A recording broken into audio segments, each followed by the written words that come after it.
மீசான் டைம் நேர்களை நிகழ்ச்சிக்குள் அன்போடு வரவேற்றுக் கொள்கிறோம். இன்றைய பதிவுல மிக மிக முக்கியமான செய்தி குறித்து பார்க்கலாம், பேசலாம்.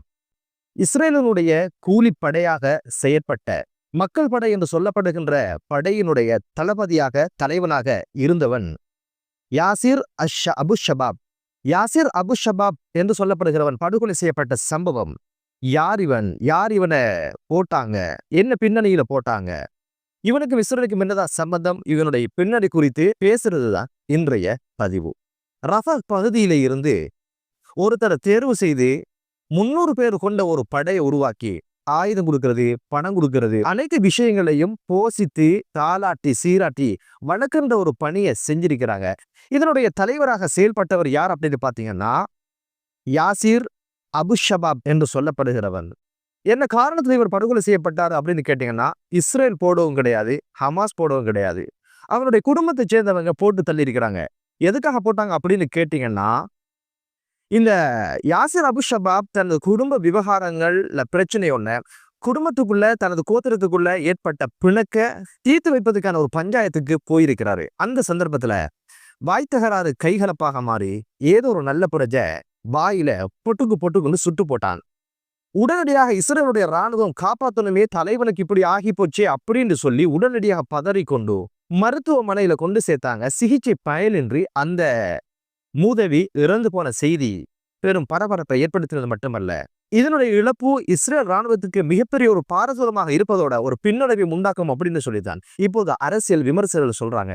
காரணம் என்ன அப்படின்னு பாத்தீங்கன்னா, இந்த ஒரு நபர் தான் கசாக்குள்ள இஸ்ரேலிய படை ஆக்கிரமிப்பு செய்வதற்கும் ஊடுருவதற்கும் தாக்குதல் நடத்துவதற்கும் முன்னோட்டமாக உளவு பார்த்து தகவல்களை, எங்க சிறுவர்கள் இருக்காங்க, பெண்கள் எங்க இருக்காங்க, எங்க பாதுகாப்பு இல்லை, எங்க ஹமாஸ் இல்லை அப்படின்னு இடங்களை சொல்லி கொடுத்து உள்ளுக்கு பணத்தை வாங்கிட்டு உள்ள விடுவாராம்.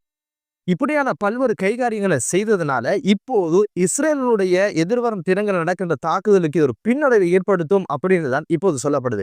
என்னதான் இருந்தாலும் பாரிய ஒரு பின்னடைவுகளை ஏற்படுத்தாது என்று சொல்லப்படுது. காரணம் என்ன அப்படின்னு பாத்தீங்கன்னா, இது போன்ற பல்வேறு ஆயுத குழுக்களை உருவாக்கி ஹமாஸுக்கு எதிரான போர்க்காலத்துல களம் இறக்கப்பட்டிருப்பதான செய்தியும் பார்க்க கிடைத்தது.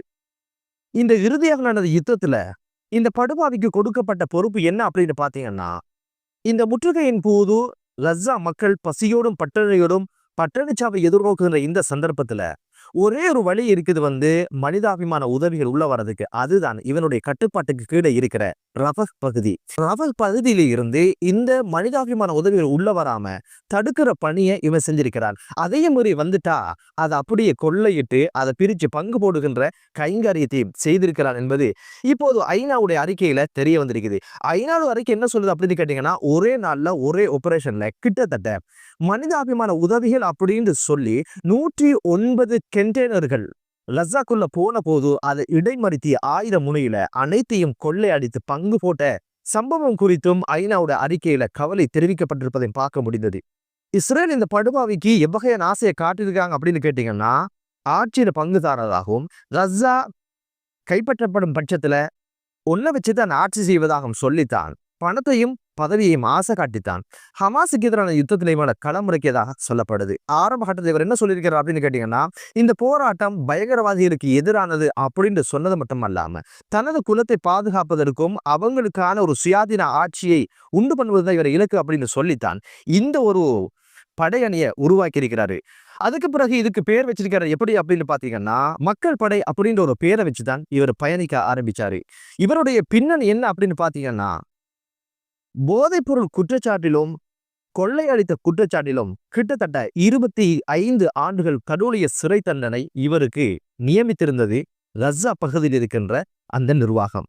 எப்படியான ஆளை ஒரு போராட்ட வீரனாக்கி கசா மக்களுக்கான சுதந்திரத்தை வாங்கி கொடுக்கிறவர் அமைப்புல எப்படியானவங்க இனங்கண்டு களத்துல இறக்கியிருக்காங்க அந்த இஸ்ரேல் என்பது இப்போது தெரிய வந்திருக்குது.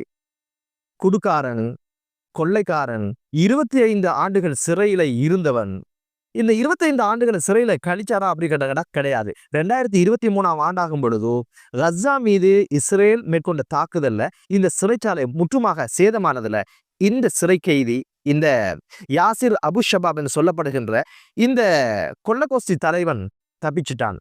இதுக்கு பிறகுதான் அவன் கோத்திரத்தில் இந்த 300 பேரை இணைச்சு கொண்டு இப்படியான ஒரு படையை உருவாக்கி இஸ்ரேலுடைய நேரடியுடைய தொடர்போடு இவர் களத்துல இறங்கி இப்படியான கைகாரியங்களை செஞ்சிருக்கிறாரு.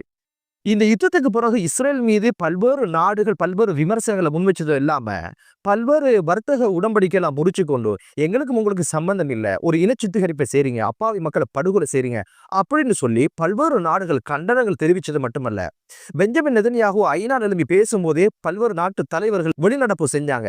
இப்படியெல்லாம் இருக்கிற சூழல்ல கஸா பிரதேசத்துல பிறந்து வளர்ந்த ஒரு பிரஜை எப்படி அந்த மக்களுக்கு எதிரான இந்த யுத்தத்துல இஸ்ரேலுக்கு சோரம் போனான், கோடாரி காம்பாக இருந்தான் என்பதுதான் ரொம்ப ஆச்சரியமாக இருந்தது.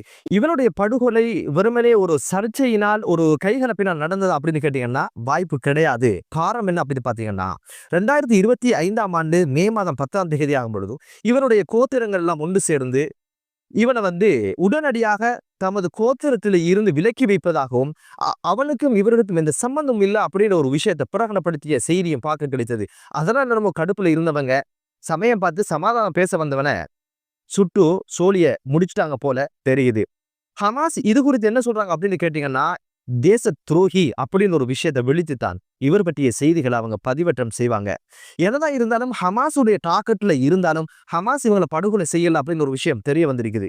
பதவி மீது கொள்ளுகின்ற ஆசை, ஆட்சி மீது மனிதருக்கின்ற மோகங்கள் தான் தனது இனம், அநீதி, அக்கிரமம் என்பதெல்லாம் தாண்டி தனக்கு அதிகாரம் தேவை என்பதற்காக சோரம் போகின்ற ஒரு சூழ்நிலை உருவாகி இருக்குது.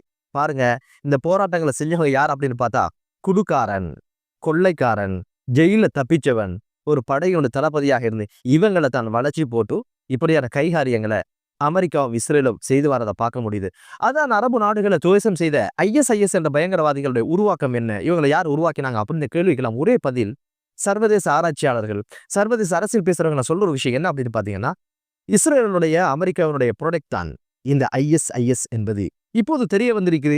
இந்த ஒரு கைகாரியத்தை செஞ்சவன் ISIS பின்புறத்தில் இருந்திருக்கிறான் அப்படின்ற ஒரு விஷயமும், அதுவும் கஸா என்ற அந்த பாதிக்கப்பட்ட பிரதேசத்திலிருந்து உருவாகி இருக்கிறான் அப்படின்ற ஒரு விஷயம் தெரிய வந்திருக்குது. என்னதான் இருந்தாலும் இப்போது ஒரு அக்கிரமக்காரன், அநியாயக்காரன், ஒரு கோடாரி காம்பு, இஸ்ரேல் ராணுவத்துக்கு சோரம் போனவன் இப்போது படுகொலை செய்யப்பட்டது என்பது இப்போது பலஸ்தீன மக்களால் கொண்டாடப்படுகின்ற ஒரு சம்பவமாக இந்த ஒரு விஷயம் பார்க்கப்பட்டது. இவனுடைய மரணத்துல பல்வேறு பலஸ்தீன பிரஜைகள் அதை கொண்டாடுகின்ற காணொலியும் பார்க்க கிடைத்தது. என்னதான் இருந்தாலும் அந்த பலஸ்தீன மண்ணிலே அமைதி நிலவட்டும் என்று கூறி மற்றொரு காணொலியிலே உங்கள் அனைவரையும் சந்திக்கும் வரை விடைபெறுகிறேன். நன்றி.